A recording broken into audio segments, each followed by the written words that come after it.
Sir, now from personal and inspiration journey to, I will ask about the passion for your radiology.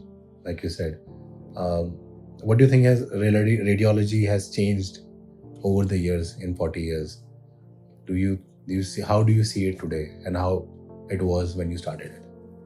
देखो, radiology मैंने बताया कि मुझे शुरू से मेरा सब्जेक्ट मतलब मुझे पसंद रहा है। जी और मैं जब पूना में था तो आर्मी में क्वार्टर मास्टर होते हैं, जी तो वो एक सरदार जी थे। एक दिन ऐसे ही बोले कि आप क्या करोगे, कौन सी स्पेशलिटी करनी है? मैंने कहा रेडियोलॉजी। कहता अच्छा फोटोग्राफी करोगे? और एक्चुअली शुरू में फोटोग्राफी होती थी। रेडियोलॉजी एक वो रेडियोलॉजिस्ट बेचारा एक कमरे में रहता था, अंधेरा कमरा, उसके अंदर फिल्में और बस यही काम था। राइट। लेकिन वो है बात अर्ली 80s की। जी उसके बाद आया अल्ट्रासाउंड। जी अल्ट्रासाउंड ने पहली बार सही माने में बॉडी के अंदर देखने का एक रास्ता दिया। ओके। और प्रेगनेंसी में तो खैर ये बून है, जो प्रेगनेंसी में तो किसी भी तरह का कोई रास्ता ही नहीं है और किसी तरह से जानने का। राइट। लेकिन अल्ट्रासाउंड ने बहुत उसके बाद चेंजेस ला दिए।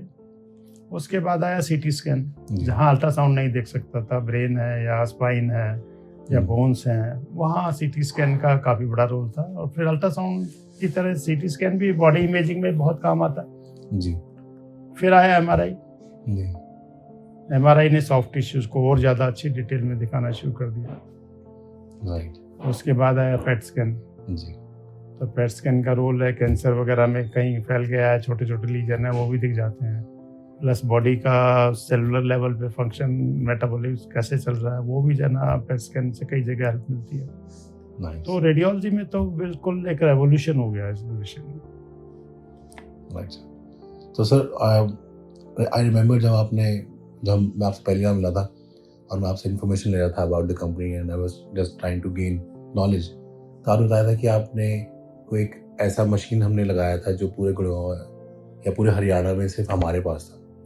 तो what was you wanted the best in your centre और इट वाज कि जो करेंगे हम बेस्ट ही करेंगे? मतलब what was the thought behind it? देखो, अभी तक तो ऐसा है कि जो भी हमने किया है सबसे अच्छा ही किया है। जी। और सबसे पहले हमने अल्ट्रासाउंड इंट्रोड्यूस किया था गुड़गांव में, लेकिन वो एक मेरे फ्रेंड जो आज भी है जी। तो वो मशीन लेके आते थे। 86 की बात है ये। फिर एक दूसरे डॉक्टर थी, एक वो आई थी इंग्लैंड से, जी। वो अपनी अल्ट्रासाउंड खुद की मशीन पहली बार लेकर के आई। उसके बाद अगले साल हमने भी अपनी अल्ट्रासाउंड मशीन ली।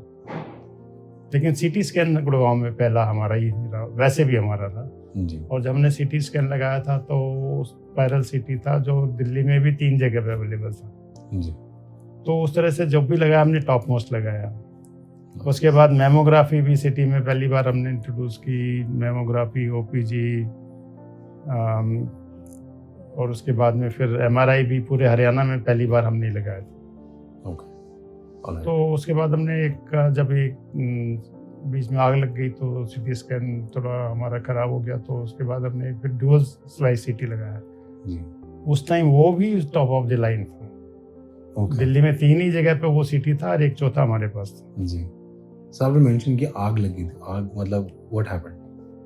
हाँ, हमारा सिटी बेसमेंट में था जी। और उस टाइम कुछ हमारा अल्ट्रेशन का काम चल रहा था। ओके।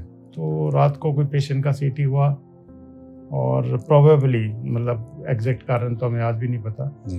प्रोबेबली एक फैन जो वॉल माउंटेड फैन था वो ऑन रह गया और वो जो उसमें प्लास्टिक का मटेरियल था, जी।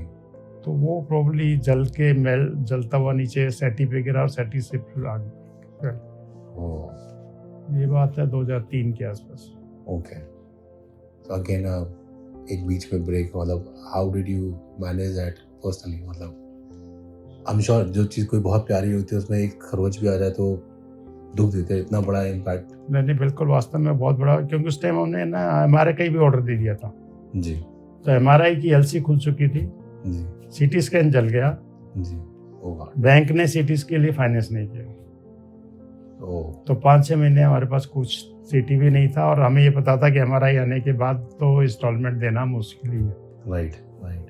तो लेकिन फिर जो ना जी ने हेल्प किया, हमारे जी से फिर फाइनेंस हुआ, जी का ही सीटी था। जी। So always you found a way, मतलब बेसिकली एक टफ सिचुएशन आया, जैसे आपने आर्मी ज्वाइन किया, आर्मी से आपने डिसाइड किया कि मैं एक अपना कुछ करूँगा। आपने हरियाणा में आके कॉलेज ज्वाइन किया, फिर आपने वहाँ पे वैसे भी 4 ईयर के बाद चेंज किया। तो टफ सिचुएशंस आती रहीं, बट आप हमेशा you have looked forward, never back down from the problems. हाँ, ये एक तरह का साइकिल ही चलता रहा है। कुछ टाइम अच्छा चलता है, फिर कुछ बहुत बुरा आता है, फिर थोड़ा ठीक होता है। या पता नहीं, हम अपने आप ही देना बुरा कर लेते हैं और एक नया इक्विपमेंट खरीद लेते हैं अपनी मुसीबत के लिए। तो आप हर बार एक नया चैलेंज बड़ा ले लेते हैं, अपने लिए बढ़ा लेते हैं। Perfect perfect.